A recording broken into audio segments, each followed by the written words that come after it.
effort. We're now joined in studio by Dr. Vikramjit Singh Sahney, Member of Parliament, Rajya Sabha, who was part of the delegation that travelled to countries like South Africa, Ethiopia, Egypt and Qatar to put across India's point of view. Thank you so much, sir, for joining us on the program today. And Dr. Sahney, if you could tell us, what was the core objective of your four-nation visit, this diplomatic mission that was sent out as a part of Operation Sindoor? After the heinous terrorist attack in Pahalgam on April 22nd, where innocent tourists were profiled basis of their religion and were brutally murdered in front of their families. And this was owned by the Resistance Front, a proxy of Lashkar-e-Taiba, a Pakistan-based terrorism organization. So it was very imperative for India to launch a global diplomatic outreach, because our Operation Sindoor was conceived to present the truth to the international community. It was very focused, calibrated, non-escalatory against the state-sponsored terrorism from across the border. And we countries like Qatar being strategic fencing power of the Middle East, South Africa partner in South-South cooperation as part of BRICS, and Ethiopia being the headquarters of African Union, and Egypt being the oldest civilization and linked to the Arab-Africa world. So our outreach to these four nations were aimed at building solidarity, exposing the neighbors' duplicity and conveying that India reserves the right to defend its sovereignty. Right, sir. So you interacted with the, senior officials and, representatives in these countries, as you said, in Qatar, South Africa, Ethiopia and Egypt. If you could tell us, what was their response to the message that you were carrying across? No, I must say that the response was very encouraging. Each of the four countries expressed empathetic condemnation of the Pahalgam terrorist attack, because all these nations which we visited have historic ties with India, and they acknowledged and shared our pain, kept 1 minute silence. South Africa and India share the Gandhi Mandela legacy of non-violence. Egypt and India have the historical fond remembrances of Nehru and Nasser friendship, of non-aligned movement. Qatar being one of the most powerful country in Middle East, playing a very balancing and equilibrium role. Ethiopia being the headquarters of African Union, they recognize the gravity of threat posed by the cross-border terror, and we witnessed the shared empathy and alignment of our desire for global peace and security. Almost in all the meetings, they observed 1 minute silence to pay tributes to the killing of innocents and this barbaric attack, and all of them agreed that in today's geopolitics, terrorism cannot be contained and confined in one region. If it happens in one region, you have seen there will be geopolitics and some countries supporting and all that. So it has to be stemmed at the root level. And there was a consensus that terrorists have basically no religion. To give it a wheel of any particular religion is totally misnomer, and nobody is going to buy that. In fact, the African Union have very strong provisions against the terrorism, and we were very pleased to see that they have mentioned, in the Act, Clause 7B, they have mentioned growing linkages between terrorism and transnational organized crime, having illicit financial flows, technological uses like satellite drones which were used here. Yes. And that same Article 7B of the Security and Peace Council of Africa, it also provides that if any African country does not contain the cross-border terrorism or terrorism in their own country, the African Union League forces can enter that African country. So this kind of zero tolerance we were very pleased to see, and I was remembering that this kind of strong act would have been passed in SAARC, if there was a SAARC. But yes. SAARC was held hostage by one country, our neighboring country. So therefore, but we appreciated that African Union and all countries have a zero tolerance among the terrorism with such strong legal provisions. All right, sir. So if you could tell us a bit more, you've spoken about the visits that you made as a part of this delegation, a bit more about the interactions and conversations, especially regarding Pakistan, when, the whole messaging that you were sending across was about cross-border terrorism from Pakistan and how we have been a victim of it for decades. No, because when they said that why not dialogue? Why not you sit together? So we had to we highlighted our long track record that whether you take 9/11, where Osama bin Laden was found, there. Then happened 26/11 Mumbai attacks. Fortunately, this Kazab got caught. What was his nationality? So and whatever happens in London or Paris blasts, you will always find some footprints in our neighboring country. So it doesn't require more proof. We also reminded them that our counterparts, that 55 Pakistan-based terrorists or individual or entities are listed and sanctioned by the United Nations under UNSC 1267 Monitoring Committee. So this is all there. And then we tried our best to engage them, if you speak of dialogue, but what we got in return is 26/11, the Chatti Singhpura where 36 were massacred, and then we had the Pathankot attack, Pulwama attack, and now Pahalgam attack. And you will recall that when Osama bin Laden was killed there, yes, Hillary Clinton had remarked, quote, that you cannot nurture snakes in your backyard and expect that they will not bite you. So Pakistan's own foreign minister, you must have seen on BBC or some channel, he admitted that, we have been doing this dirty job for 20, 30 years, but at the behest of West. He named the countries, US, UK. And 2 months before the Pahalgam attack, Maxar Technologies, a US space tech company, received orders from our neighboring country for the satellite images of the close to Pahalgam and its surrounding areas. So what more proof the world wants? We made all our stakeholders and visiting dignitaries about long history of terror. Right, so you spoke about regional cooperation and SAARC and, how SAARC, it's an effort led by India, but these initiatives have failed. And so what can you say about the role Pakistan played in the failure of this regional cooperation? No, India always believed in regional cooperation. And I was chair of SAARC CCI for about 8 years. And I've seen firsthand how India pushed for trade, for transit, connectivity. We got, that time Dr. Manmohan Singh was the Prime Minister, we got free visas, travel. We had a SAARC visa exemption sticker. India issued 5,000 stickers to our Pakistani fellows, the businessmen, the artists, because common people are the same. Common people, they also want peace. They are also fed up with this minuscule fringe elements. We opened Wagha Atari border. I was there at integrated check post. The trade was going on. When we made World Punjabi Organization, that time I.K. Gujral ji sent us that we should have friendship with Pakistan. We used to go every Basant there.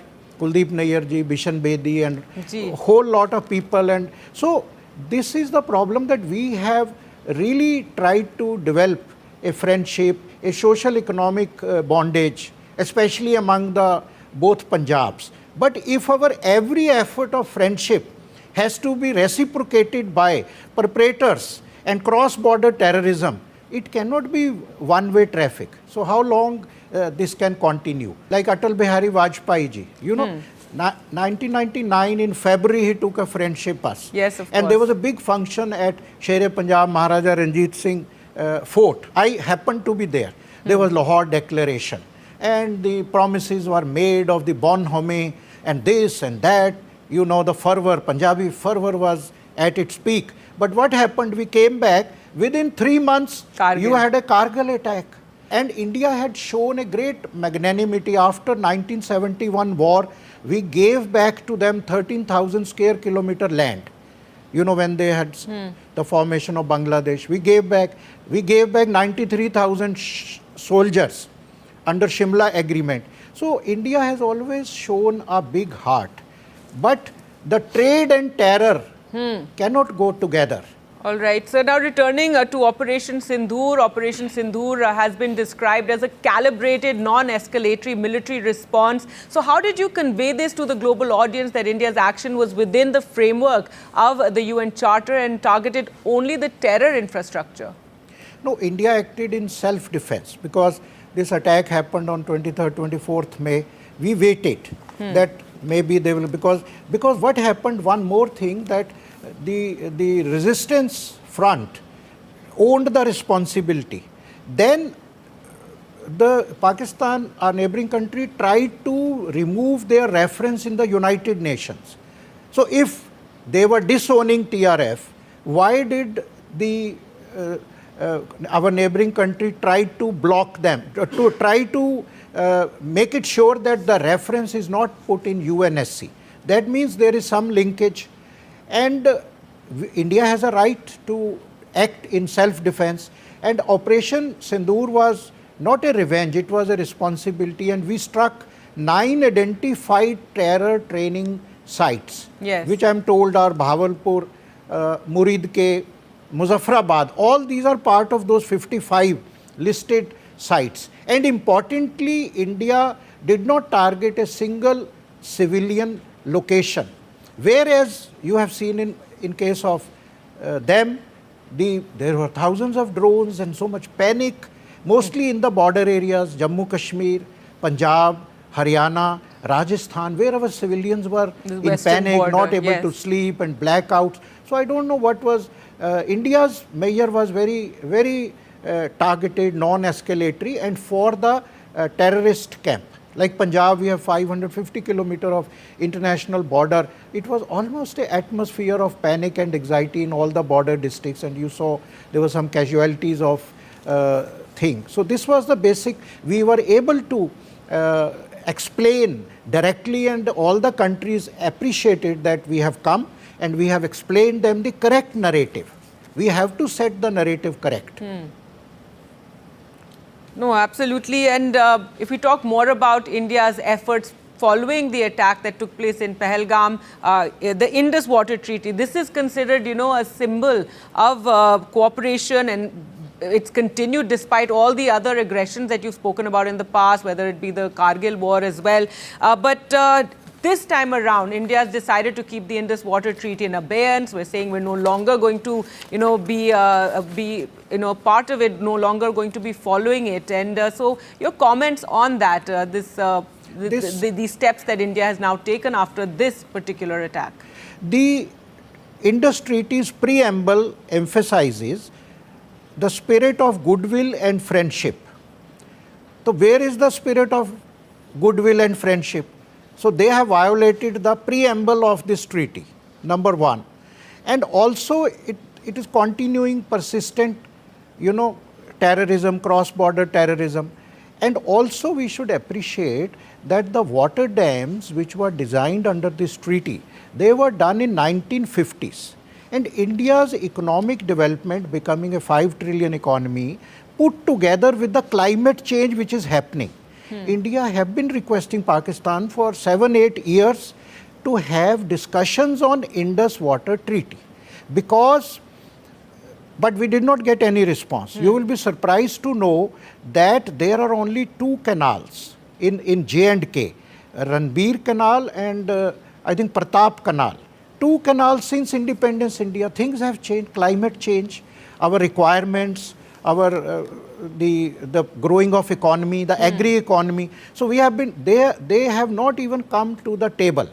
So India was forced, and because of this continuous terror attacks, and so India has just kept the treaty in abeyance. They have not cancelled it, so that they come on the table and we are able to put the addition, because now we want to make additional dam, we have to utilize the water resources for our part of India also. So therefore the engagement is very necessary, because now Jammu and Kashmir is also changing, its economic renaissance is coming there. So therefore this has to be seen from a correct perspective. because so much have changed. So coming back to the global outreach and the mission that you were a part of, this diplomatic outreach effort that India put up. So what were the main concerns that the global community had regarding India? They were empathetic, but somewhere in their heart they know that this kind of activity, is nurtured in Pakistan. They are convinced now because they have been seeing 9/11, everything. Few countries have even banned, but some of the Arab countries had flagged about India's position, on Palestine, and there was this kind of thing that maybe India is more closer to Israel at the cost of Palestine, which we clarified. And a change in our historical position. But now we clarified that India, supports Oslo resolution, Oslo declaration, which purports the two-nation theory. We have been supporting a separate for Palestine right from Yasser Arafat days, and now currently we have given humanitarian aid of $40 million to Palestine, and still we are sending aid. We have criticized the killing of the women, children, anyhow, any kind of terror. Now also in the United Nations, whenever a resolution on Palestine has been moved, India have always supported. There were 13 resolutions moved in United Nations on Palestine. India voted in favor in 10. The 3 where India abstained, we did not oppose. We abstained just not because of Palestine, because they were concerning International Court of Justice, ICC, banning the trade. At League of Arab States, we were there, at think tanks in Middle East. We were able to clarify India's solidarity with Palestine people, and we want the war should end and they should have a peaceful solution on the territory, and we have always supported a two-nation theory. All right. So, Dr. Sahney, now this, 4-nation trip that you made, all the 7 delegations are now back. What do you think now is the way forward? In conclusion, if you could tell us. No, I think this global outreach program, first I must appreciate the Government of India, the Honorable Prime Minister, the Honorable External Affairs Minister. I think they had good foresightedness that they sent these delegations. And more important was that these delegations were headed by and constituents of these delegations were majority opposition MPs. This was very much appreciated by South Africa, we met ANC. So each country said, wow, this is a new thing, and they told their own parliament that we have to learn from this. Because we all went with one voice. One voice, one nation, zero tolerance to terrorism and to exposing the terrorism, how it is bothering India and how India is being driven against the wall. So I think this should continue.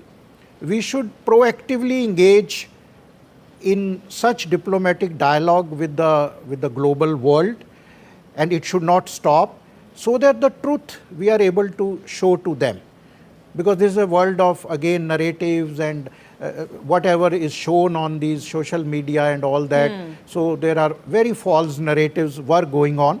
And we should also organize, I think, more interfaith dialogue within the country and outside country, so that the countries outside don't have any inhibition about India's unity in diversity, in pluralism, in pluralistic society, and we being a democratic socialist, and under which the preamble gives equal rights to everybody, and parliamentary delegations, friendship delegations, people-to-people contact in the changing geopolitics should be formed and should continue. I think this is the way forward to keep engaging with the world, because currently geopolitics emphasizes that we have to put our view forthwith and engage and continue to engage at various levels with Indian diaspora also, with social influencers, the public, the people who are opinion makers. So I think this kind of dialogue and outreach should continue. And we hope that good sense will prevail on our neighbors and they will refrain from the cross-border terrorism so that again we can resume trade and talks and people. After all, neighbors have to co-stay, and I agree, war is not the answer to anything, and India is going to become a 5 trillion economy, and we don't aspire for the war, but we cannot tolerate also. If we are driven, we have to act. India has the right to act for self-defense, but we don't aspire for war. We are a peace-loving country. This message was well delivered across the globe. Thank you. All right, Dr. Vikram Singh Sahney, thank you. Always a pleasure to speak to you, and thank you for taking us through such great detail regarding India's global outreach, this diplomatic mission after Operation Sindoor. Thank you all for watching. Goodbye.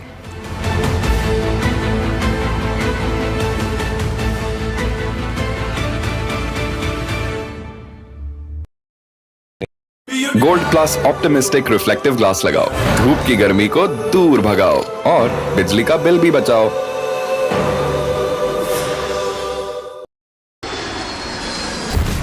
Air India plane crash in Ahmedabad, India's latest aviation disaster. India responds to the tragedy. Facts first, 100% ground reports. Under this is the tail, Here, and this is just one of the buildings that will give you an idea of the quantum of loss. 24 to 48 hours is the deadline that has been given for the DNA testing. Maximum reporters, maximum coverage on NDTV.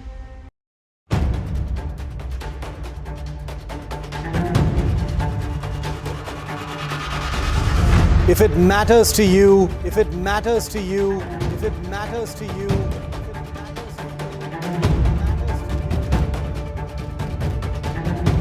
it matters to India, it matters to India, it matters to India, and it matters to me, and it matters to me.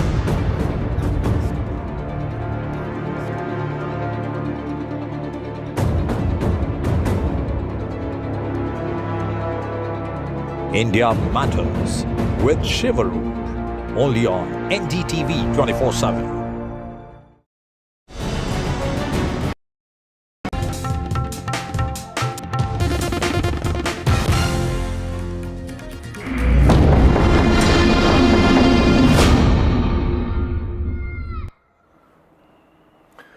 Hello and welcome. You're watching NDTV 24/7. I'm Osama Shah. Debris clearance is currently underway in Ahmedabad at the Air India plane crash site. The tail portion is being removed with the help of cranes. Another body in the meanwhile has been recovered from the tail portion.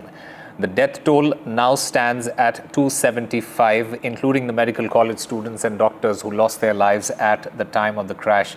DNA matching efforts are continuing, while the probe team also arrived at the site in order to investigate the crash as well. We at NDTV, we have been bringing you visuals from the crash site.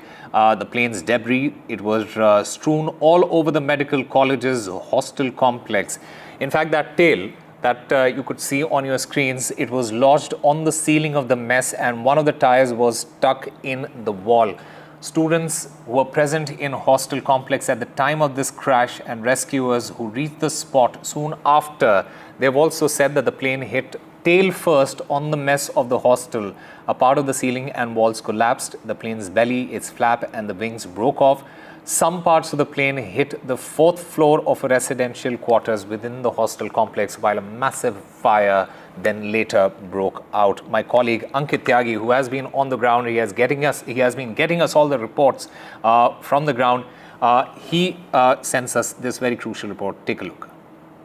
Behind me at this moment, some movement as far as the wreckage is concerned. The tail section is being moved. It was dangling here for the last 3 days, for the last, in fact, 3rd day today, since the time the accident happened. It's been 48 hours since the time this, in fact, aircraft AI-171 went crashing into the mess. Now, the operations to, in fact, get this on ground this is the biggest intact piece as far as the flight 171 is concerned. And what you are seeing is, they are trying to, in fact, lift it up. All right, at this moment, what you see behind me is the tail section being taken down of this aircraft, which you are seeing Air India 171, the biggest intact aircraft section, the tail section, which also had the black box, has been taken down as we speak. This, ladies and gentlemen, and for the last couple of days, had become the very dramatic, unfortunate, horrible symbol of this tragedy. And at this moment, what you are seeing is the entire tail section being brought down. 2 cranes since yesterday were in fact put in at this very place. And once this entire thing was secured, the entire tail section has been brought down.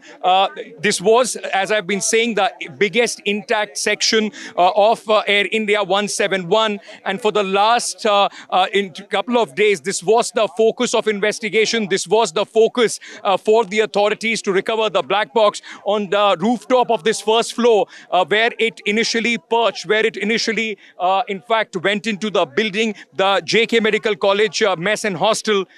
It has been precariously hanging since then. The landing gear was also, in fact, under this tail section. And since the last couple of days, a lot of teams of the investigators have been focusing on this area.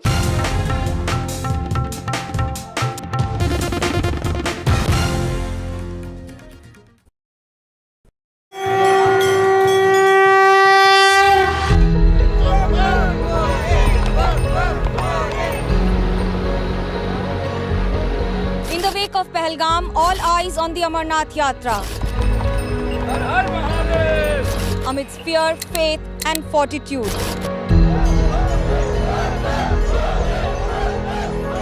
India's biggest fight against terror. NDTV reports on the holy route, the Amarnath spirit.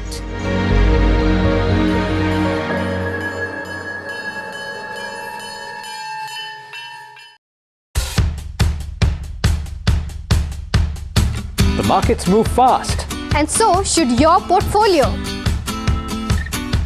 Expert insights, real-time stock picks. Do I buy Ola? Should I hold CDSL for the long term? Buy, sell or hold. The answers you need, straight from the experts. Callers from India and across the world. Connect live, ask, decide and invest wisely. Your portfolio, your future. Ask Profit.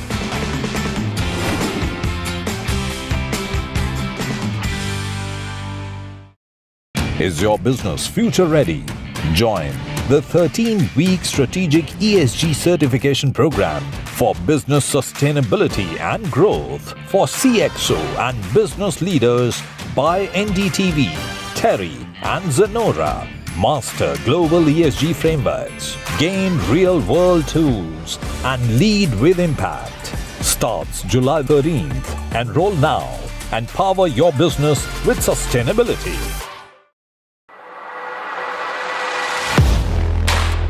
Do you really know the company you invest in? What is the real picture behind presentations and claims? Is the outlook as rosy as the company claims? Know Your Company, powered by NDTV Profit Research, shines a light on the missiles fly, tensions escalate. Fearsome eruption between Iran and Israel. Middle East on the boil again. Operation Rising Lion. Two nations strike, global tremors. رژیم صهیونیستی اشتباه بزرگی کرد. Without US help and military and intelligence help, Israel couldn't carry out this kind of massive operation against Iran. Israel-Iran at war.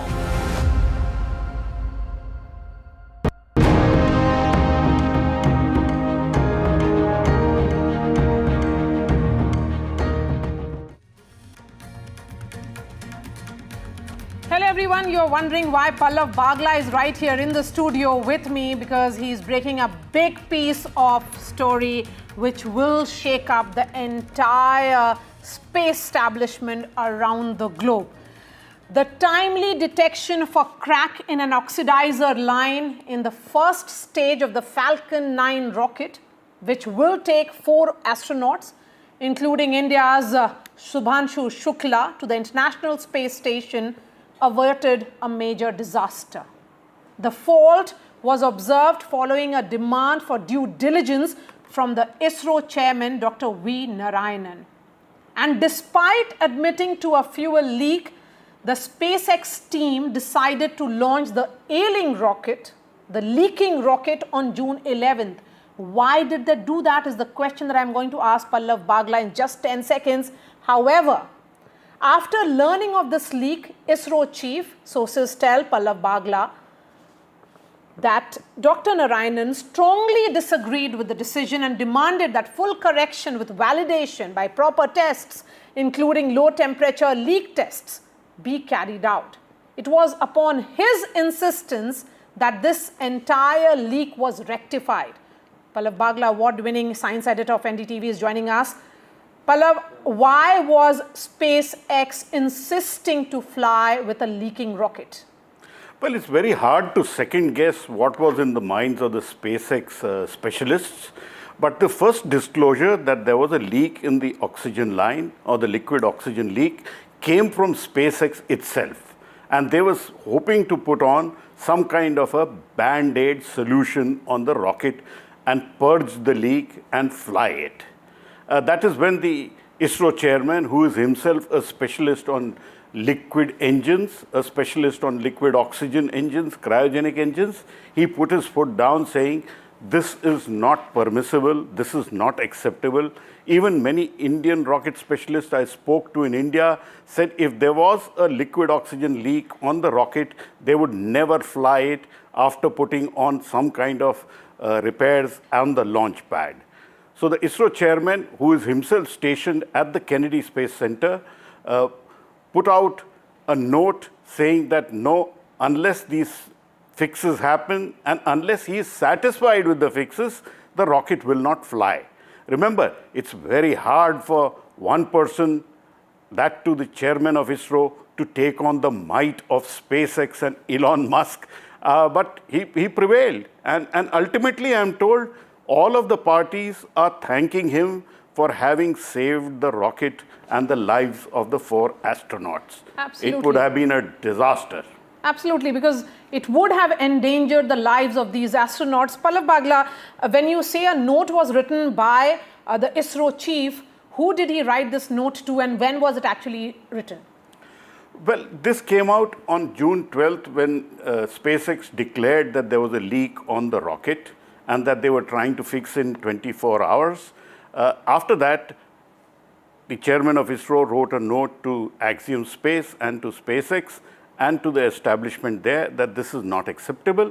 And he laid out 3 or 4 questions, and those questions, only when they were answered, did he say, will he give permission to fly India's astronaut?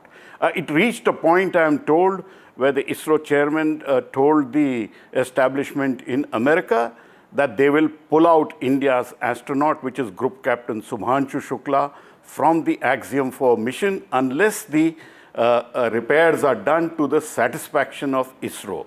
And that would have been, it's a very tough stand to take, but the ISRO chairman himself is a liquid propulsion expert, somebody who understands a thing or two about liquid oxygen and when it leaks. Yes, Pallav, if SpaceX knew about this leak, then why did they insist on it first? My next question would be, how difficult do you think it would have been for the ISRO chief to single-handedly take on the might of Elon Musk and SpaceX? See, certainly, it's not easy to take on the might of Elon Musk and SpaceX, but then when you're technically sound, and most of the people who interact at that level with SpaceX and the heads of space agencies are usually administrators and politicians and not technical experts. So when they encountered with the ISRO chairman, Dr. V. Narayanan, they were not sure initially who they were encountering with, but he's technically so sound that they finally gave in. And see, to the credit of Dr. Narayanan, ISRO, and the 13-member team which is sitting there in Kennedy Space Center, finally they relented.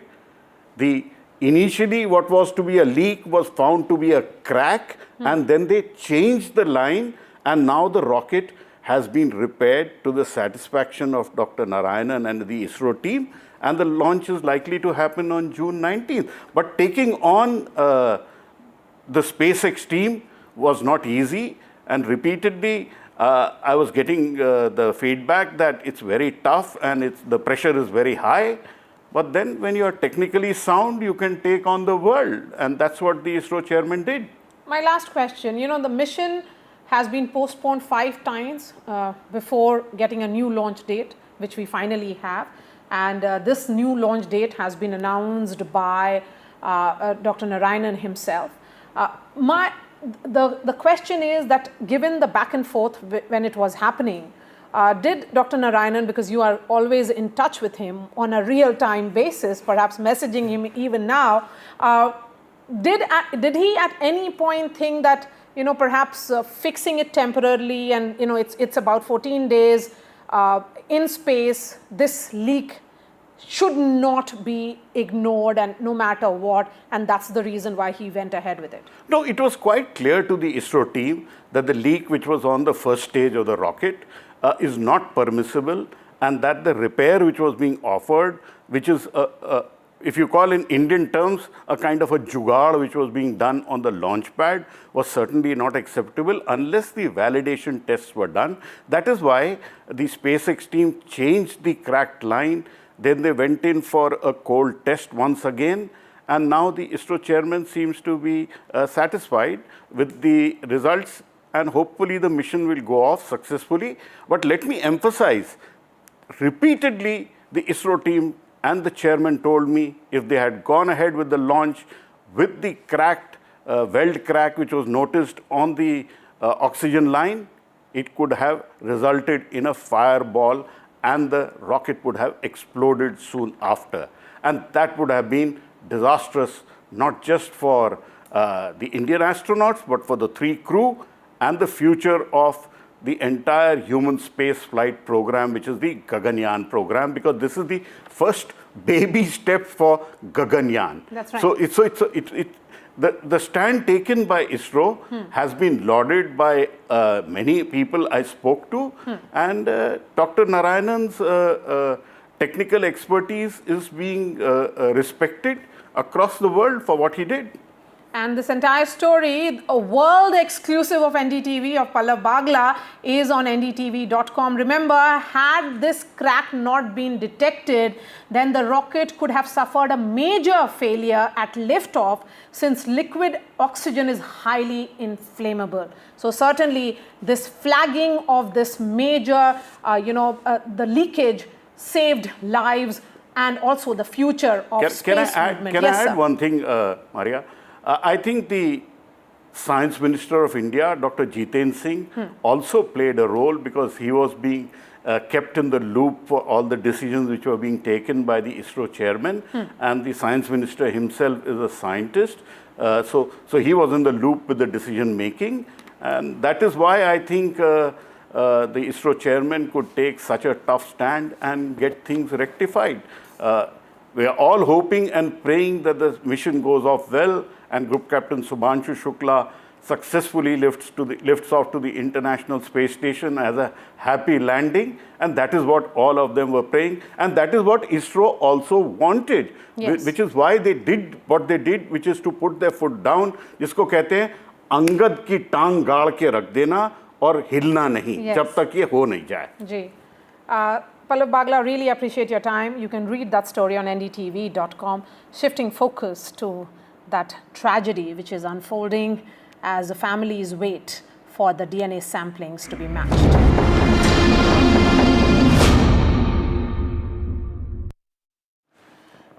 With DNA profiling of 9 victims of Air India crash complete, the hospital authorities in Ahmedabad have handed over the bodies to the families. And as per the protocol, the bodies are being released only after complete DNA verification and legal paperwork. Earlier, 8 victims who were identified by their relatives and did not need DNA profiling as their bodies were not damaged had been handed over to their families by the hospital authorities. Doctors at the civil hospital in Ahmedabad have said that around 270 bodies have been brought to the hospital from the air crash site so far. And as families wait patiently, anxiously, we are being joined by Khushbu's cousin. Khushbu lost her life in that tragic Ahmedabad-London Air India crash. We also have Sanat Kaul, who is an aviation expert. I'm going to begin with you, Than Singh. When did you all give the sample, and how long do you have to wait for the body to be identified?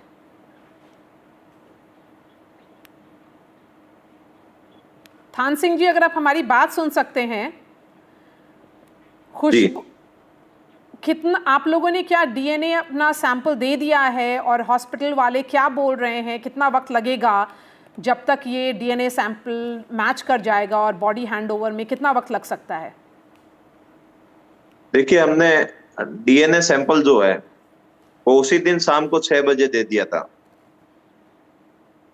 जी, और उसके बाद अभी तक कोई ऐसी पुख्ता जानकारी नहीं आई है जिसमें ये कह सके कि बॉडी इतने घंटे बाद मिलेगी। हाँ, बताया जा रहा है 72 घंटे का समय है, लेकिन अभी तक हॉस्पिटल के 10 चक्कर काटने के बाद भी अभी ये तय नहीं हो पा रहा है कि हमें कब बॉडी दी जाएगी, बॉडी अंदर है कि नहीं है, डीएनए सैंपल जो लिया है उसका कुछ उपयोग हुआ या ना हुआ, या फिर अभी कोई मलबे में, जैसे बॉडी निकली है वैसे कोई मलबे में दबी है, वो तो भगवान को पता है, हमें तो पता है नहीं। खुशबू के बारे में बताइए हमें, वो जब प्लेन में बैठी उससे पहले क्या उन्होंने किसी परिवार वाले से बात किया था, और अभी परिजनों लोग वहां पर हॉस्पिटल में मौजूद हैं अहमदाबाद में?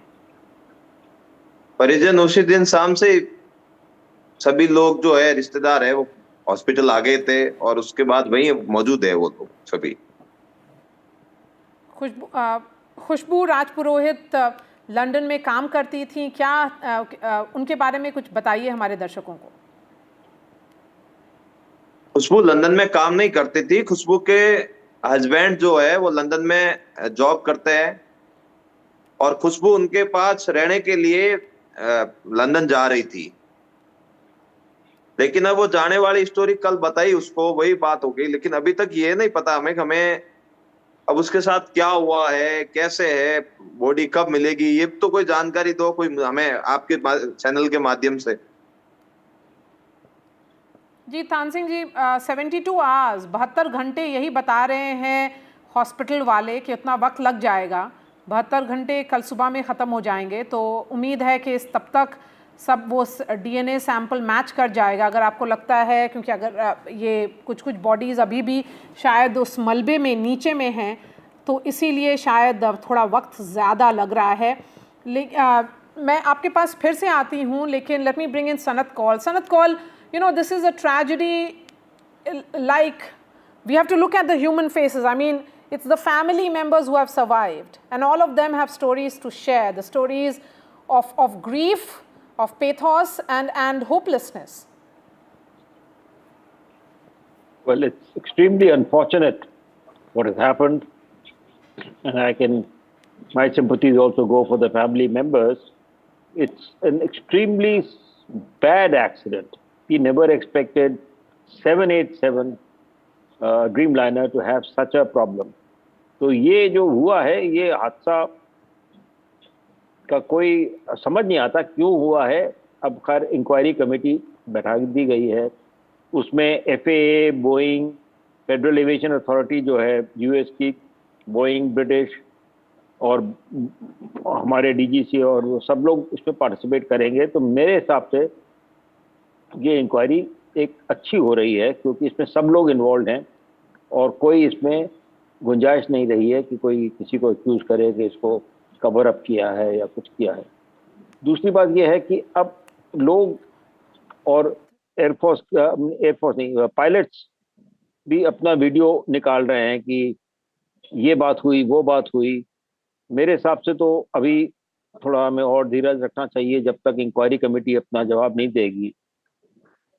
इसमें एविडेंस में तो यही लगता है कि इंजन में कोई प्रॉब्लम अगर हुई हो तो दिखी नहीं, इंजन में आग नहीं लगी। बर्ड हिट का भी उन्होंने कह दिया नहीं हुआ है, चिड़िया कोई वैसे वहां कहते हैं अहमदाबाद में है। तो क्या हुआ, फ्लैप्स के बारे में कहते हैं ऊपर नीचे गलत किए, तो वो भी हो सकता है। पहिया ऊपर क्यों नहीं गया, पर ये सारे कंजेक्चर्स हैं।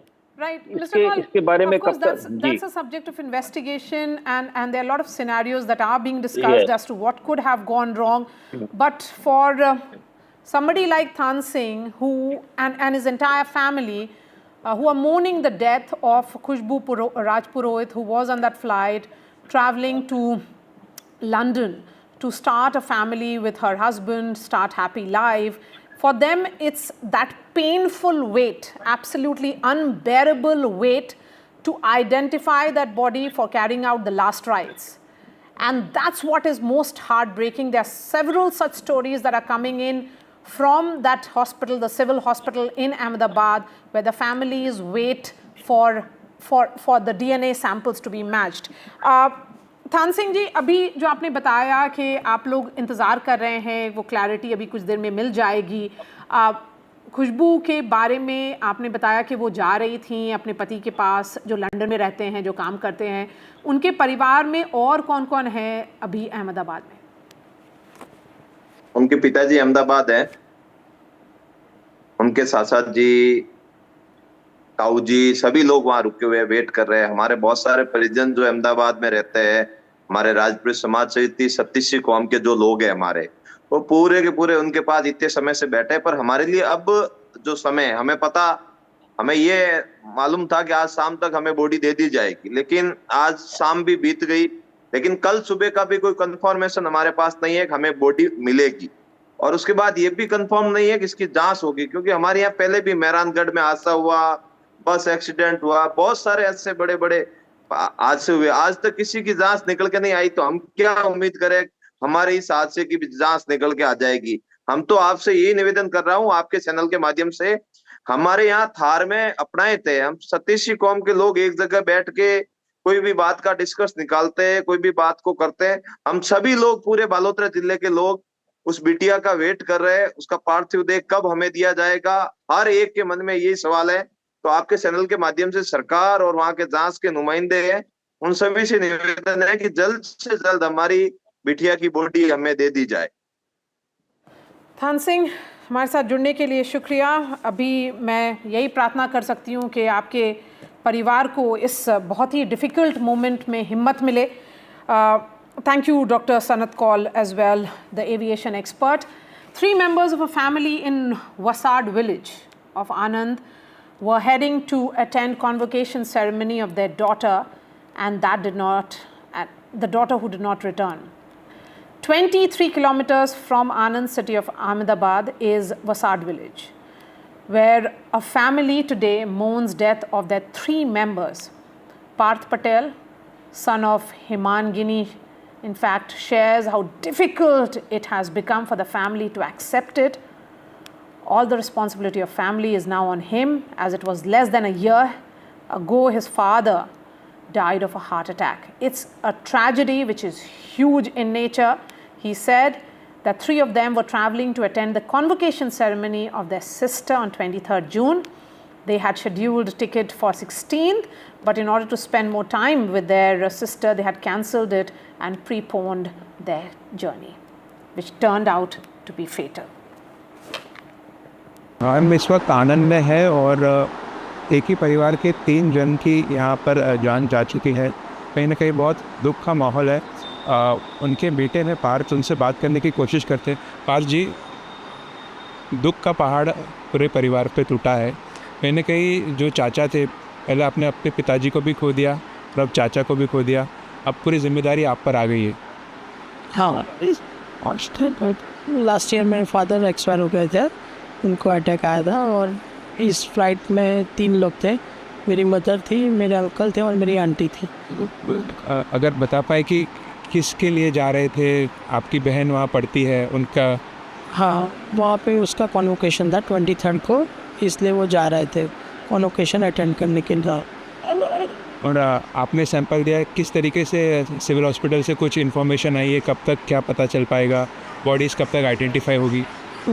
उनका कांटेक्ट फ़ोन आया था उनका कि आइडेंटिफाई हो रहा है, वो लोग प्रोसेस में, वो लोग हमारे कांटेक्ट में ही है, सभी प्रशासन सब लोग कांटेक्ट में है। जिस तरीके से एक फादर का खोना, फिर एक अटैचमेंट होता है चाचा के साथ, और एक घर के अंदर बड़े का होना, और कुछ यादें अगर आप बता पाए किस तरीके से आप उनके साथ जेल करते थे या रहते थे, क्या कहना चाहते हो? कोई नो वर्ड्स, कुछ नहीं, अभी नहीं, मैं बात नहीं कर सकता। आपने एक चीज़ और बताई थी कि कैसे 20 तारीख की टिकट थी लेकिन 12 की कर दी गई, और कहीं ना कहीं ये भी बताया जा रहा है कि एयर इंडिया से ट्रैवल नहीं करते थे, एमिरेट्स से जाते थे, पहली बार उन्होंने ट्रैवल किया, अगर कुछ उसके बारे में? नहीं, वो जाते थे मगर मेरी मदर साथ में थी, तो उन्होंने सोचा कि 9 घंटे के अंदर डायरेक्ट फ़्लाइट है तो उसका यूज़ करें, इसलिए डोमेस्टिक ट्रैवल वो करते थे एयर इंडिया में, मगर इंटरनेशनल कभी कभी प्रीफर करते थे।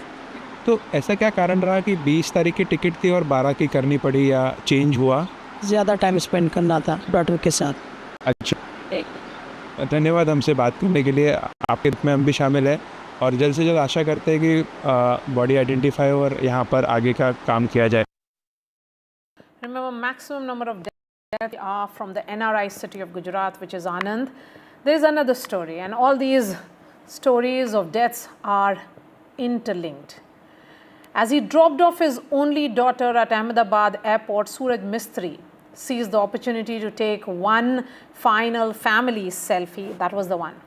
Before she was to head to London, Kinal Mistry, 24-year-old, had laughed lovingly at her father as he made her promise that they would meet soon.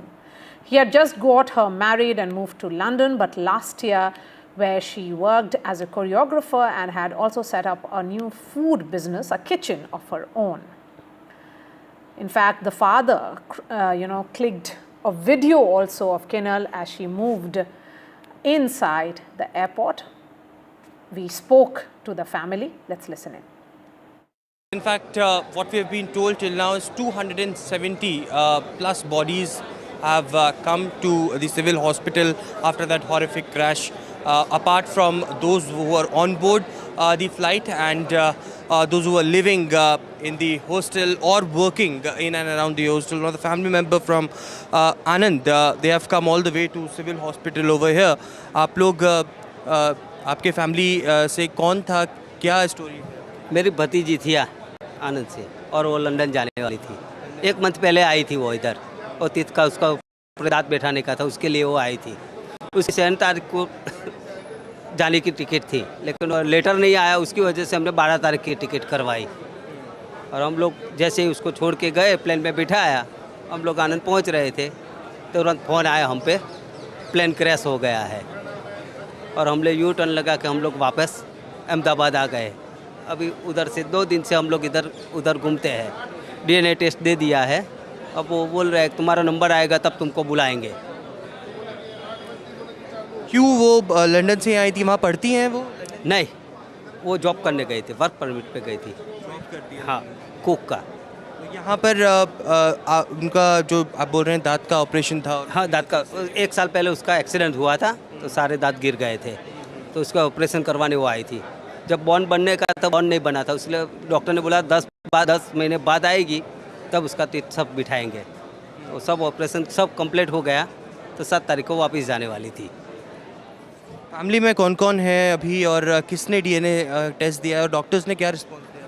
मेरे भाभी का DNA टेस्ट लिया है, और डॉक्टर का रिस्पॉन्स है DNA टेस्ट लिया है, आपको कॉल आएगा, आप कॉल आए तब सब डॉक्यूमेंट लेके आ जाने का। कोई स्पेसिफिक डेट या कुछ नहीं? फोटो है आप उनकी, अगर आप दिखा पाए तो? देखा है, 24 ईयर्स की थी मेरी भतीजी। और कब से जॉब कर रही थी वो? 1 years. She was there in London for at least 1 year. इसके अलावा और आप लोग यहाँ पर जब आए तो किस तरीके का यहाँ पर so that's the family in fact भाभी है मेरे, क्या नाम है? सुरेश भाई है इसका नाम, ये हीरल बहन है और उनकी लड़की। ये लास्ट सेल्फी है जो एयरपोर्ट पे छोड़ के गए 11:30 बजे की। Any demands from the authority, कुछ आप बोलना चाहेंगे कि क्या कुछ होना चाहिए, ऐसी घटनाएं ना हो? हम तो बोलना चाहेंगे प्लेन की जांच करवाए पहले तो। अभी उड़ान भरा नहीं है उसने कि 2 मिनट पे वो प्लेन क्रैश हो जाता है, उड़ भी नहीं पाता। उसकी वजह क्या है कि दोनों इंजन बंद कैसे हो गए, काम क्यों नहीं कर रहे हैं। और इससे पहले न्यूज़ में भी कई बता रहे कि एयर इंडिया की फ़्लाइट में दिक्कत है, दिल्ली में भी दिक्कत हुआ था वो फ्लाइट में बोल रहे हैं। तो फिर चेकिंग हुआ है कि नहीं हुआ है कि उड़ान ऐसे ही भरवाई है उसकी कि प्लेन उड़ भी नहीं पाया, 2 मिनट उड़ा है तो फिर ऐसे ही डायरेक्ट बैठ जाता है, उसका मतलब क्या है।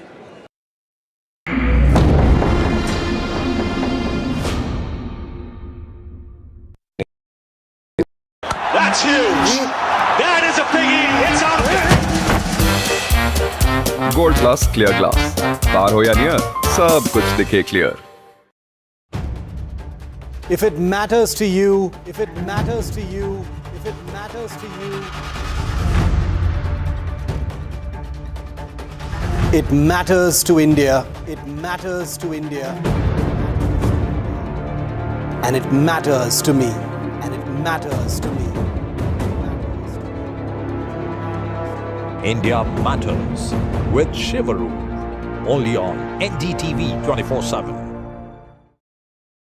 I've been reporting on all issues big and small from Andhra Pradesh, Telangana, rest of South India, bringing you all the action, all that you need to know, all that you want to know. The energy of Maximum City is infectious. I'm bringing that energy in our news coverage from financial capital Mumbai. Covering from the southernmost part of India over the last 23 years, I bring in-depth and 360-degree coverage from the Dravidian heartland. The land of Mishti, also known for its bitter politics. I have seen much water flow under the Howrah Bridge, covering Bengal in all its vivid colors. India's IT capital is always bustling, a city full of startups, stories and surprises. And I keep you ahead on all the Bengaluru buzz. In today's interconnected world, India's voice is more crucial than ever. When India speaks, the world listens. At NDTV World, we are that voice, bringing you intelligent and insightful news from India and beyond. From geopolitics and diplomacy to economic shifts, migrations, tech disruptions, and the stories of our diaspora. We cover the news that shapes our global future. NDTV World, your new home for global news is here. मैं नरेंद्र दामोदर दास मोदी ईश्वर की शपथ लेता हूं कि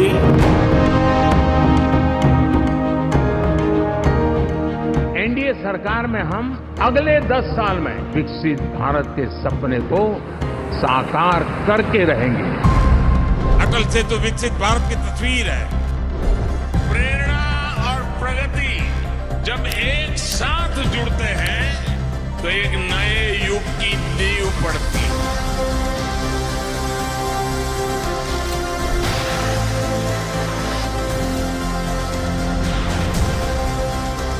भारत माता की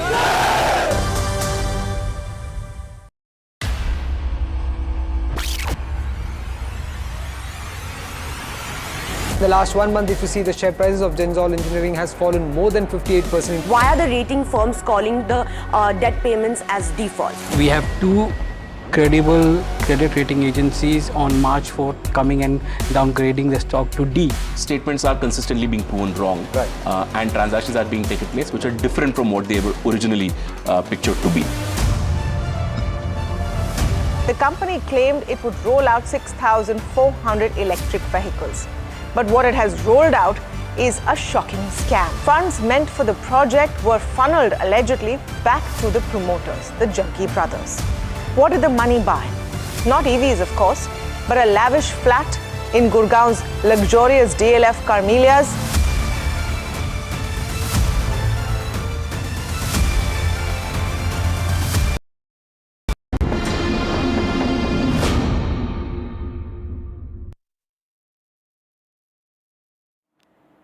A devastating plane crash that shattered countless dreams has sent shockwaves across India. Just moments after the tragedy struck, help arrived, and leading the charge was the 108 ambulance service, 108. In a remarkable twist, the ambulance driver, who happened to be having lunch at the same hostel where the aircraft actually crashed, became the first responder. Within minutes, he rushed to the site, initiating the rescue himself. My colleague Ravish spoke to the ambulance service manager and the heroic driver. Watch this gripping account of bravery and humanity, and it's only on NDTV. 12 तारीख को जो विमान का हादसा अहमदाबाद में हुआ, उसमें सबसे बड़ी जो भूमिका थी वो एम्बुलेंस 108 नंबर की थी, जो गुजरात की सरकारी एम्बुलेंस सर्विस है। सबसे पहले उस विमान हादसे का NDTV पर एक्सक्लूसिव सतेंद्र सिंह जी हैं, जिन्होंने विमान हादसे की सबसे पहली कॉल एम्बुलेंस की सतेंद्र सिंह जी ने जितेंद्र शाही जी को की थी।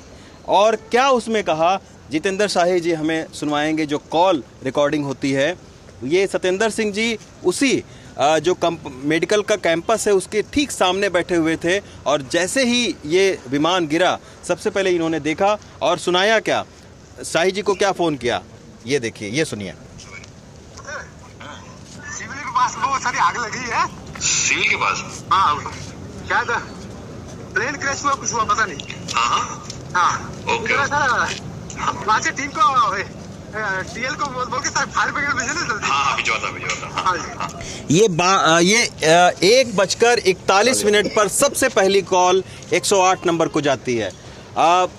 सतेंद्र सिंह जी, आपने क्या देखा था उस वक्त 1:41 पर? सर, मेरा ऑफिस 1200 बेड गेट नंबर 8 पे है। हाँ। हम लोग मेरी टीम के साथ में खाना खा रहे थे, तो खाना खाते हुए तो एक साउंड सुनाई दिया, तो हमने बाहर आकर देखा तो पीछे ब्लैक स्मोक निकल रहा था। तो मैं मेरी टीम को इन्फॉर्म किया कि आप जल्दी एम्बुलेंस लेकर वहाँ पहुँचो। मैं दौड़ के वहाँ पहुँचा तो देखा कि वहाँ पे पूरा आग लगी हुई थी। अच्छा। और एक सिक्योरिटी गार्ड वाला पहले पर्सन जो बाहर निकला तो पूरा जला हुआ था आधा। अच्छा। तो अपनी जो एम्बुलेंस वहाँ पहुँची तो उसमें बैठाकर उनको सिविल पहुँचाया। सबसे पहले सतेंद्र सिंह जी ने शाही जी को, जितेंद्र शाही जी को फ़ोन किया। जितेंद्र साहब, इनका जब फ़ोन आया, पहला रिस्पॉन्ड क्या हुआ कि आपको लगा कि विमान हादसा है? मैं जो 108 सेंटर का हेड ऑफिस है अहमदाबाद, वो सेंटर में बैठा हुआ था। सडनली इनका कॉल आया 1:41 पे, जो आपने रिकॉर्डिंग सुना कि सर ऐसा कुछ हुआ। तो हमको खुद पहले विश्वास ही नहीं हुआ कि क्या हुआ है। प्लेन क्रैश हुआ है, इन्होंने फिर बताया, हम शायद समझे कि मिलिट्री जोन है, चाहे यहाँ पे कुछ दूसरा कुछ क्रैश ब्रेश हुआ या कोई कुछ चीज़ फटा हो। बाद में मैं दौड़ के भागा, हमारे जो इमरजेंसी रिस्पॉन्स सेंटर का कॉल सेंटर था उसमें तुरंत ही कि भाई कुछ बड़ा हुआ है। हमने एम्बुलेंसेस को डिस्पैच दिया, कंसर्न जो एजेंसीज है, फायर, उनको सबको इन्फॉर्म कराया। फिर विदिन मिनट्स दूसरे कॉल सब आना शुरू हो गया कि भाई हुआ है ना, कंफर्म हुआ कि भाई पैसेंजर प्लेन फटा है। विदिन मिनट्स हमने 15 से 20 मिनट में दूसरी 20 एम्बुलेंस की व्यवस्था की, और पहली 25 एम्बुलेंस रेस्क्यू में लग गई, और फायर की गाड़ी आ गई, NDTV की टीम 8 से 10 मिनट में सारी टीम दूसरी यहाँ पे आ गई। और हमने जो पहले जो लोकल थे या वहाँ पे जो जिसको चोट बोट लगी या जो हॉस्टल के बच्चे जो भाग के आए स्मोक के कारण, उनको पहले जो 15-20 जन है उनको फटाफट एम्बुलेंस में शिफ्ट करवाया। अच्छा, अब एक और चीज़ दर्शकों को बताएं कि जो विश्वास, जो 242 पैसेंजरों में से एक शख्स जो बचे, वो विश्वास जी को भी सतेंद्र सिंह जी ही लेकर गए थे। सर, वो क्या सीन था? सर, जैसे ही मैं सीन पे पहुंचा, वहाँ पे देखा कि एक पर्सन गेट में से बाहर आकर वापस अंदर जाने की ट्राई कोशिश कर रहा था। तो मैंने उसको पकड़ा तो पूछा, तो उन्होंने बताया कि जो मेरे रिलेशन वाले हैं, फैमिली मेम्बर है, वो प्लेन में जल रहे हैं, और मैं प्लेन में से बाहर कूद गया था। तो आपको भरोसा हुआ कि वो ऐसा हुआ? नहीं, ऐसा ट्रस्ट तो नहीं, लेकिन उसके जो हाव भाव थे उससे पता चल रहा था कि शायद ये सच बोल रहा है। लेकिन फिर उसको बाद में उनको हमने एम्बुलेंस में शिफ्ट किया। शिफ्ट करते हुए जो मेरी टीम है, तो उन्होंने वापस उनसे इन्फॉर्म पूछा, तो उन्होंने बताया कि हाँ, मैं गोवा का रहने वाला हूँ, जहाँ से हम लोग लंदन जा रहे थे, जिसके कारण जहाँ प्लेन क्रैश हुआ, मैं जो सीट थी मेरी वो एमरजेंसी गेट के पास थी, तो वह जैसे एमरजेंसी गेट टूटा तो मैं वहाँ से बाहर निकल गया। जैसे कि सर, मैं जब ये वीडियो वायरल हुआ, सब सोशल मीडिया पे आने लगे, हमारे पास इंक्वायरी आने लगे कोई बचा है, हमको तो विश्वास नहीं है कोई बचा है। हमारी टीम ने भी, क्योंकि हमारे पास कुछ डिटेल थे नहीं, लेकिन इनका नाम रिकॉर्ड करके हम पेशेंट हॉस्पिटल में शिफ्ट करके आए थे। शाम को जब पता चला कि भाई इन जो पैसेंजर का लिस्ट आया उसमें, और हमारी टीम ने जो हैंडल किया कि भाई नाम विश्वास करके है, तब हमको पता चला कि एक्चुअली सर्वाइवर है। फिर भी विश्वास ना होने का जो एम्बुलेंस की टीम ने उस पेशेंट को हैंडल किया था, सतेंद्र जी और जो एम्बुलेंस के क्रू मेंबर थे, उनसे हमने कंफर्म किया कि आपकी क्या बातचीत हुई। उन्होंने बताया कि जैसे भी पेशेंट को हमने अंदर लिया, विश्वास जी को, वो घबराए हुए थे। फिर उन्होंने ऐसा बोला कि मैं फ्लाइट में से कूद गया, फ्लाइट में से गिर गया, फ्लाइट में। हमको लगा शायद कि ये मल्टी स्टोरेज बिल्डिंग है, उस पर गिरा है, फ्लाइट पर से कोई कूदा होगा, हमको विश्वास ही नहीं था। फिर उन्होंने बोला कि जैसे कि दीव का रहने वाला हूँ, लंदन जाना है और मेरे फैमिली मेम्बर अंदर है, मैं अंदर से गिरा हूँ। जब शाम को जो पैसेंजर लिस्ट का कंफर्म हुआ, तब हम ऑफिशियली बोल सके कि भाई वो बंदा बचा। बाकी हमको विश्वास नहीं था कि वो बंदा अंदर का ही था। अच्छा सर, एक बस आखिरी सवाल है, जब ये आए आप लोग वहाँ पहुँचे तो किस तरीके का मंजर, इससे पहले तो आप लोगों ने नहीं देखा होगा वैसा, ये जो स्थानीय लोगों की जो डेथ हुई है उसके बारे में सर क्या बताना चाहेंगे? सर मंजर तो एकदम भयावह था कि हम इमरजेंसी सर्विस प्रोवाइडर हैं, हमको ऐसे सिचुएशन के लिए हम प्रिपेयर्ड हैं, लेकिन 1 2 3 4 5 10 15 विक्टिम्स हमने हैंडल किए होंगे। इवन अहमदाबाद का जो बॉम्ब ब्लास्ट हुआ था उसमें भी सब हैंडल किया गया था, पर एक ही स्पॉट पे इतना बड़ा हमने इमरजेंसी की कैजुअलिटी कभी देखी नहीं थी।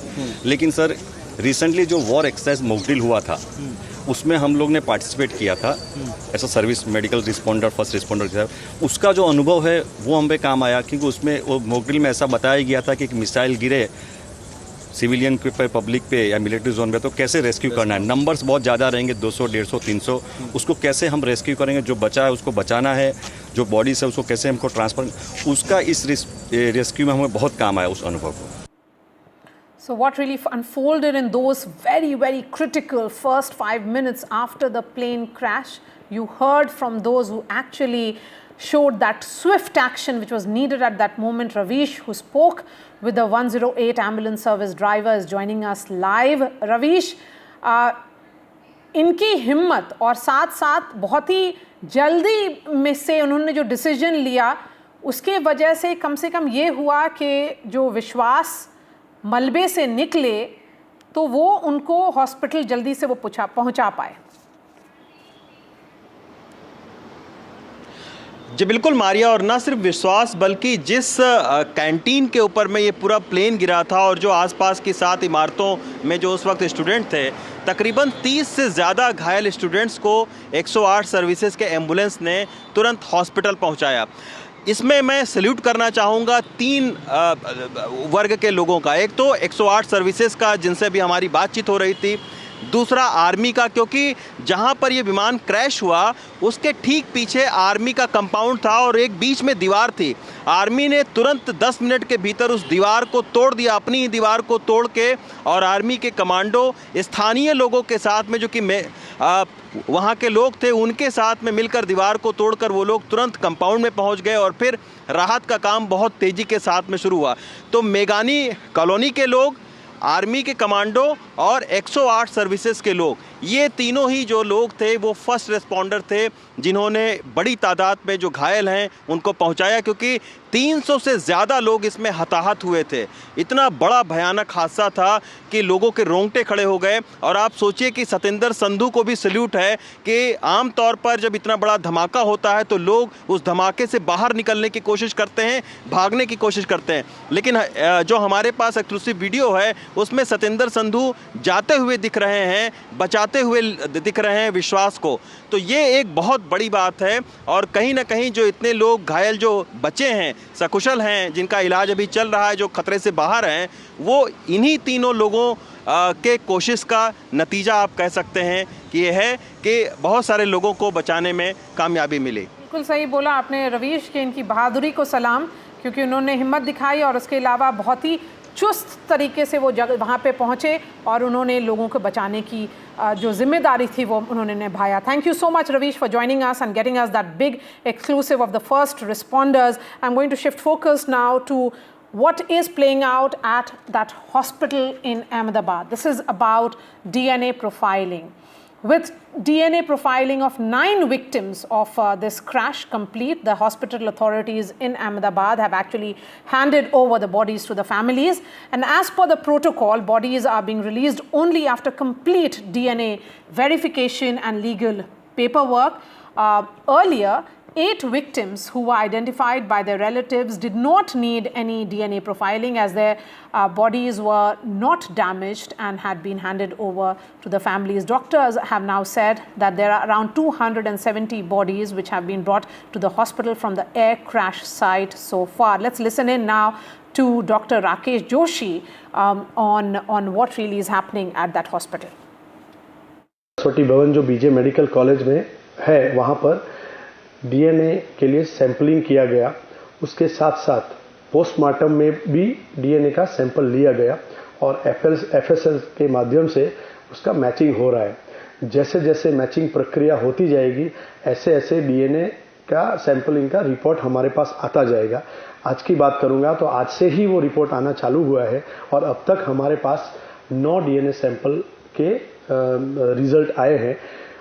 आपको ये बताना चाहूँगा कि आपकी सुविधा के लिए, आपकी सगवड़ के लिए आप जब चाहो सिविल हॉस्पिटल में अपने परिवार के सदस्य की पार्थिव देह लेने आ सकते हो। इसके लिए एक हमने एसओपी बनाई है, एडवाइजरी बनाई है कि हमारे यहाँ से जो नंबर फ्लैश हो रहे हैं उस नंबर से आपको फ़ोन आएगा, उनको फ़ोन आएगा कि जिन्होंने ब्लड सैंपल दिया है, जो व्यक्ति, जो परिवार का सदस्य ब्लड सैंपल देने आया था उनका नंबर हमारे पास है। उस नंबर पे यहाँ से फ़ोन आएगा कि आपका डीएनए मैचिंग हो गया है, आपको सिविल कब आना है या जब भी आप आ सकते हो उस हिसाब को आपको टाइमिंग देके बुलाया जाएगा। आपको सबसे पहले सिविल हॉस्पिटल के मेडिकल सुपरिटेंडेंट की ऑफिस है, वहाँ पर पीए का जो रूम है वहाँ पर हमने कंट्रोल रूम बनाया है, वहाँ आके रजिस्ट्रेशन करना है। आपका और आपके परिवारजन का दोनों का आइडेंटिटी कार्ड लेके आपको आना है। उनका कोई और रिलेटिव आ रहा है, जैसे वो खुद नहीं आ रहे, कोई बुजुर्ग है नहीं आ रहे, कोई छोटा बच्चा है नहीं आ रहा है, तो उस केस में जो भी व्यक्ति लेने आ रहा है वो अथॉरिटी लेटर होना चाहिए, मेरी बजाय ये व्यक्ति आएगा। So Dr. Rakesh Joshi there explaining the entire protocol that is being followed at the civil hospital in Ahmedabad. We have Aishwarya Jain joining us from the civil hospital. Aishwarya, most families need closure, and that is the reason why they are waiting patiently but very, very anxiously at the same time to get details. Is there a timeline that the hospital is now looking at? How soon will they be able to hand over most of these bodies? Well,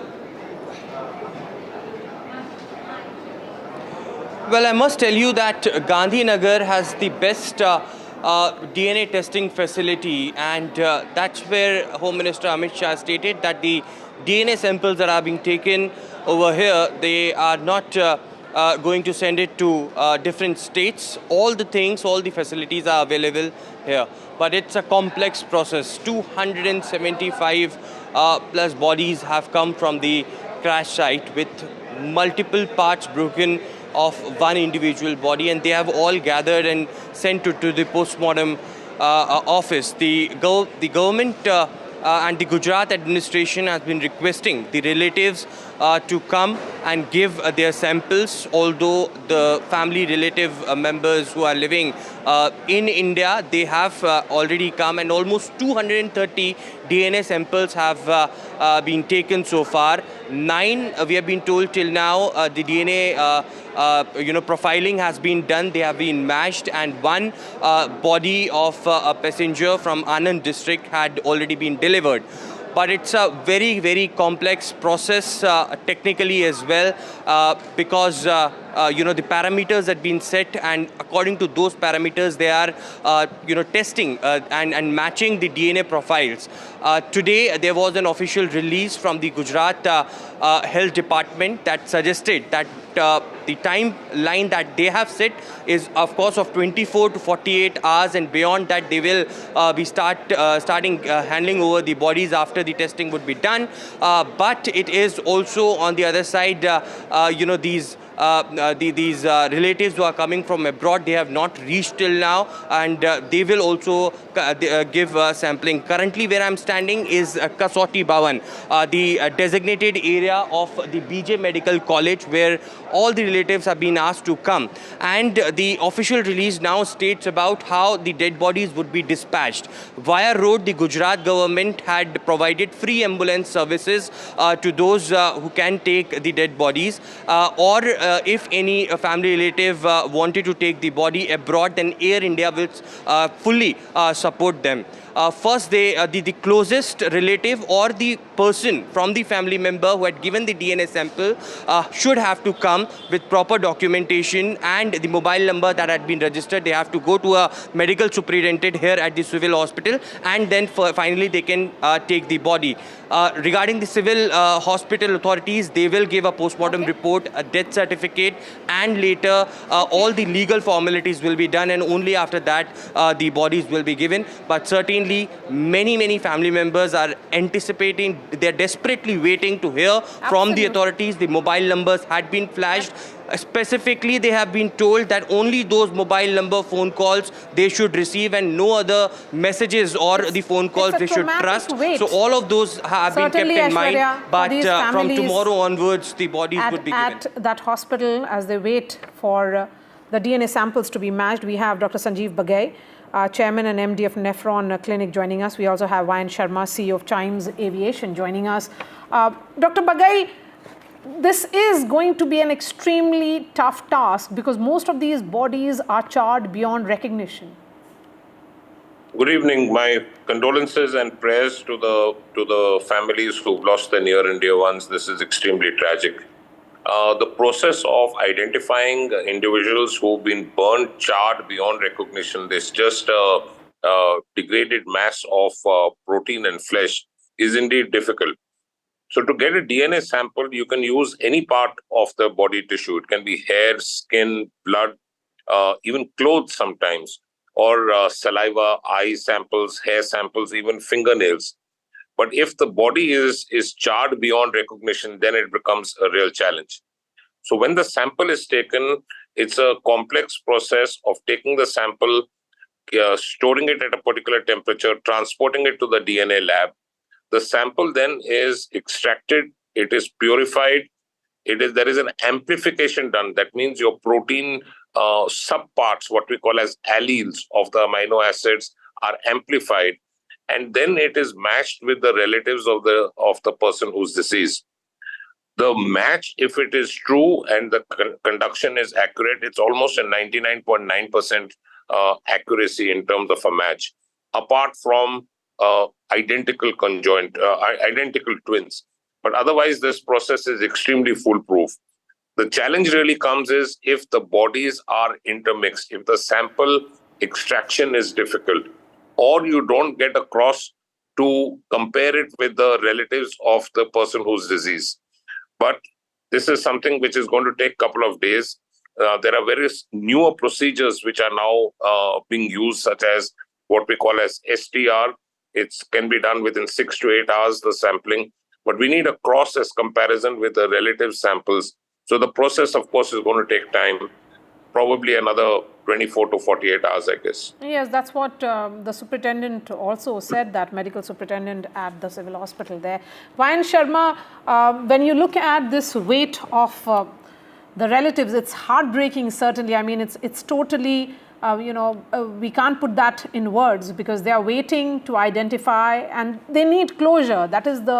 They need these rituals to be completed, the final rites to be completed, the last rites to be completed, for them to realize that their loved one is no more. Can this process be expedited as well, or do you think that that's something that is not possible at all? First and foremost, I'm not a medical person, so honestly, I think I'm in no position to comment. But I just go to the basic thing. Why do you think anybody would delay this? I think the authorities, let's go with the assumption that the authorities would try their best to finish it as soon as possible and hand over the bodies to the kin so that they get some closure. Why should I go with an assumption that, that it could have been done faster and it is not being done faster or whatever, or it is being done faster and do a hodgepodge job of it? Like what the good doctor was saying, that, the process, especially when the body is charred, okay, it becomes that much more difficult. We're talking so many bodies which are there and parts which are intermixed also. Those are the reports which are coming in. That's right. Right.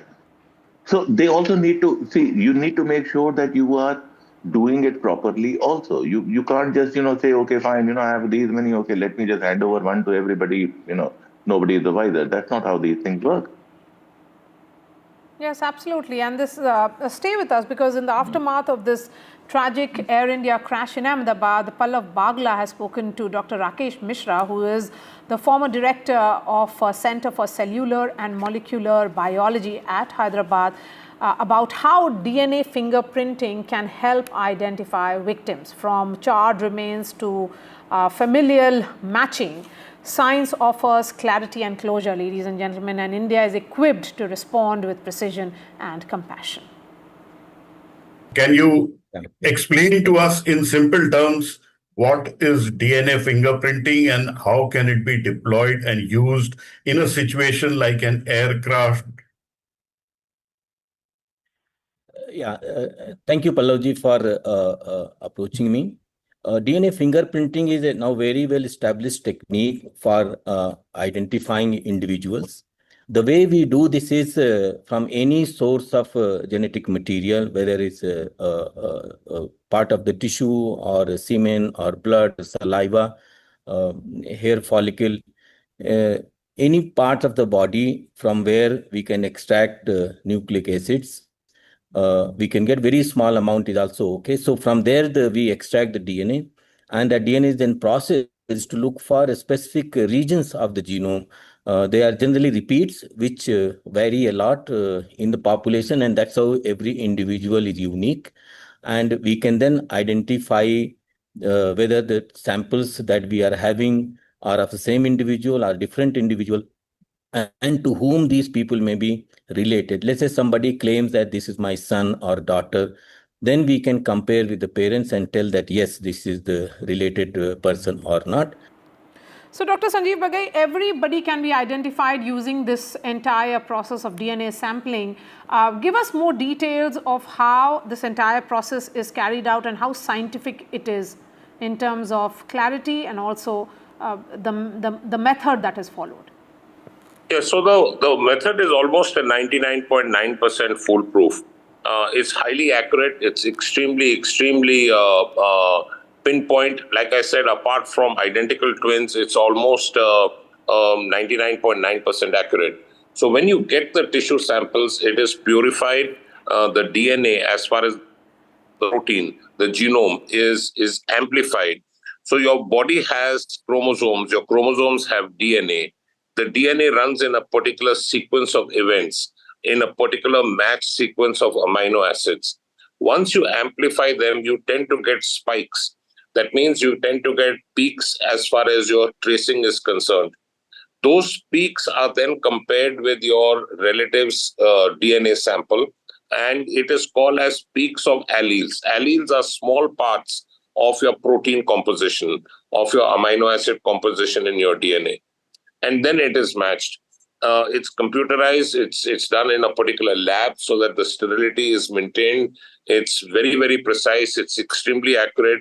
And there are certain codon repeat techniques which are used now, in which the reports can come within 6 to 8 hours or so. The earlier techniques took about a day or so. But Gujarat has phenomenal medical services, and I think they would be able to deliver the results in time.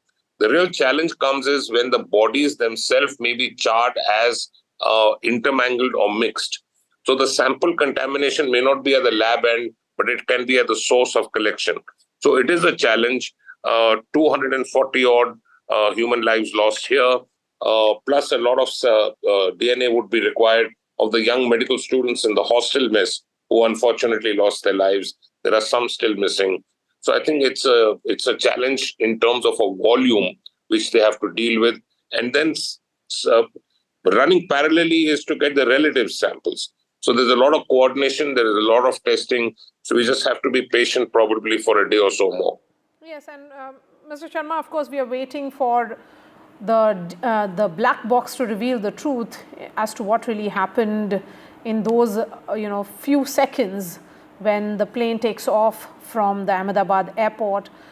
It fails to reach that thrust and then it crashes in a matter of few seconds. We will know about it. The black box will reveal the truth. Do you think that decoding of the black box also takes a little more time? And we'll have to be a little more patient?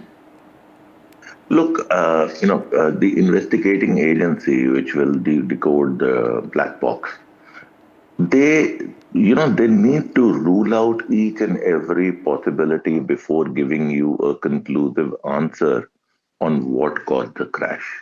It's a very exhaustive process. It's not that you just get the data out from there and, hey presto, within half a day you say, okay, this is it. That's not how they work. It's a very responsible process by which this inquiry is done.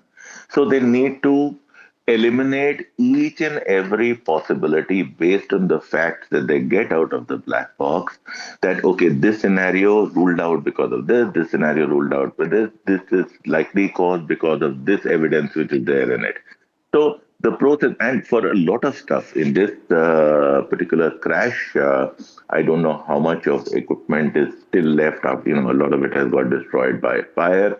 Sometimes parts of the equipment need to be sent for testing to various agencies for getting the reports from them on that, parts of the structure, engine, whatever. I don't know, as I said, that in this case, what is left, which can be done. But, the agencies which investigate this need to do a very thorough job. It cannot be a quick fix. It cannot be that, okay, fine, give an answer. I know everybody is anxious to know exactly what happened because it's devastating. It is something which, you feel you need closure on this, that you at least get to know what happened to a perfectly good working plane. It takes off and literally within 30 seconds it just crashes. So yes, everybody is, looking for answers. The world is looking at this because this is the first Dreamliner crash which has happened where, there has been such a massive loss of life, or, there has been what they call a total loss of a Dreamliner. That's never happened before, ever since this aircraft was introduced. So the whole world is also watching this inquiry, that what comes out of it, because that is how aviation works. When there is a crash like that, what you do is you learn from that so that the same thing does not happen again. So, everybody is looking at it. Absolutely. So it could take 3 months, 8 months, a year, honestly, not possible right now to fix a timeline on it that, a report has to come in this much time. Absolutely. There will be a preliminary report which will come in a month's time. Sure. Mr. Sharma and Dr. Bagai, thank you so much for joining us here on NDTV. We are slipping into a short break, and after that, we'll be paying tribute to Vijay Rupani, the former Chief Minister of Gujarat. He was also on this plane that crashed in Ahmedabad.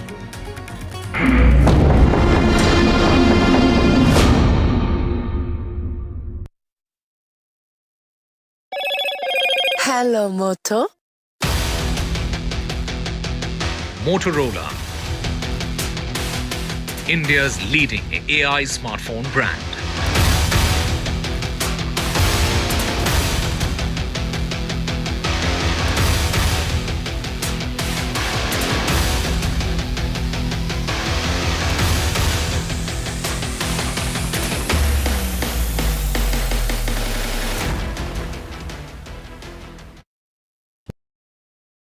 तू ही तो है जिसकी सच्चाई वाली clarity की वजह से मैं आज यहाँ हूँ। गोल्ड प्लस सिल्वॉक्सी मिरर्स, ऐसी क्लैरिटी कि आपको सिर्फ सच नजर आए, चाहे कितने भी साल बीत जाएं।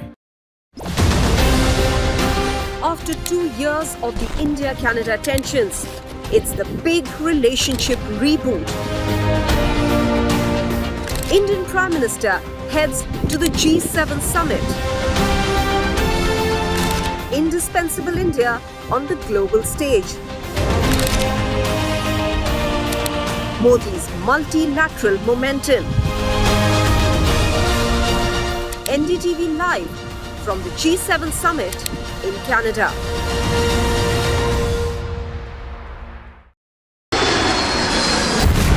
Air India plane crash in Ahmedabad, India's latest aviation disaster. India responds to the tragedy. Facts first, 100% ground reports. Under this is the tail, Here, and this is just one of the buildings that will give you an idea of the quantum of loss. 24 to 48 hours is the deadline that has been given for the DNA testing. Maximum reporters, maximum coverage on NDTV.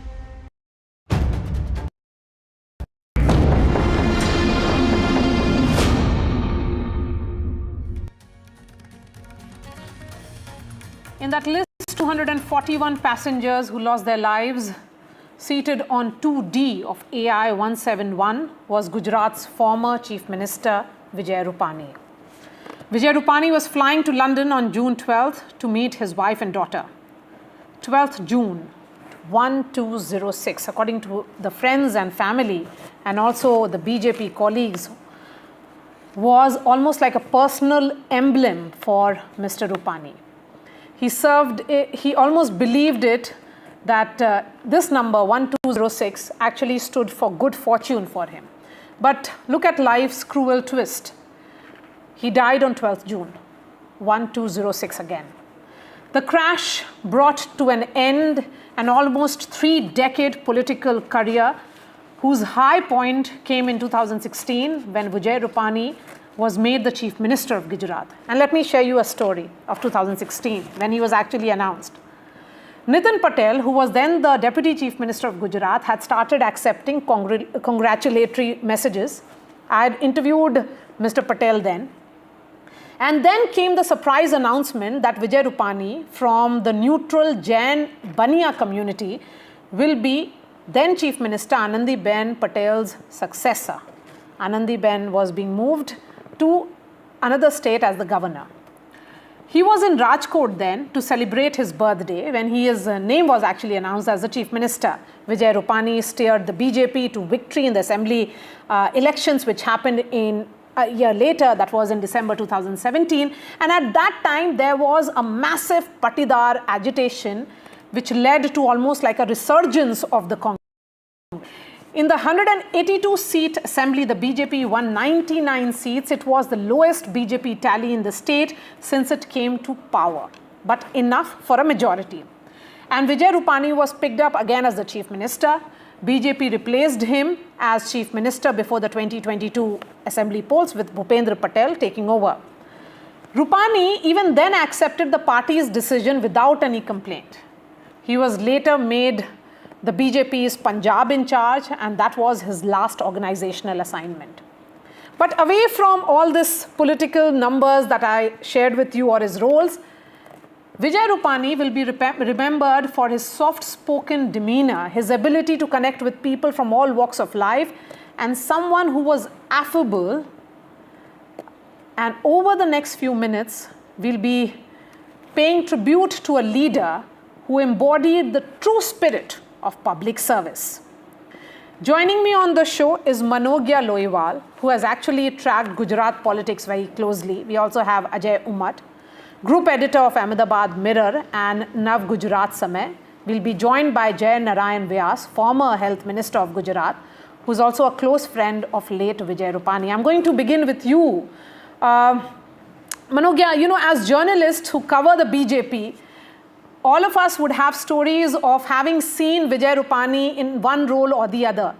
But one thing was clear, that Mr. Rupani was always a phone call away. He was answering phone calls, always available, and he had very, very acceptable way, unlike most politicians that we see of these times, of connecting with an individual, and that made him a leader stand out. I mean, someone who stood out in that clutter, almost like a group of leaders that we interact with on a daily basis.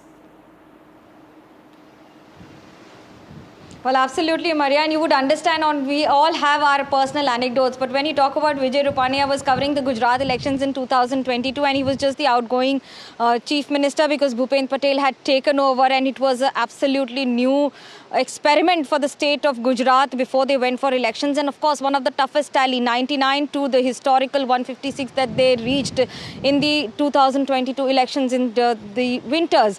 So I was covering Gujarat elections, and I called him up and I said that we're looking forward to some time with you. I was doing a special series with the network, and as I called him, he said, हाँ मिल सकते हैं, चाय पियेंगे, interview नहीं देंगे. Now the clarity with which the leader comes and tells you that I'm ready to meet you, we're ready to answer your questions, but interview nahi denge. And that is what made him so affable, because he was never rude to anyone. He'd never said a no. He knew that it is your profession to speak to them. It is your professional compulsion to meet them. But he also knew that his party line would not allow him to speak for a certain reason, or also because of the elections. Since 1971, since he joined Jansangh, till the time he served the party, till the last breath, he knew exactly what he was doing. One of the most calm, composed leaders, you would say. Everyone knew him. He knew everyone, but you could not drop names in his name. And that is what made him so different from every other leader. So grounded, so meticulous in his approach. And yet he knew almost everyone. Remember, from Feb 2016 till the time he was sworn in as the chief minister, he was also the party chief. So he was the party president when the party did not fare well. But you also have to understand that it came with a lot of anti-incumbency of almost 2.5 decades, and it is not easy. However, BJP has the credit of defying anti-incumbency and turning it into pro-incumbency.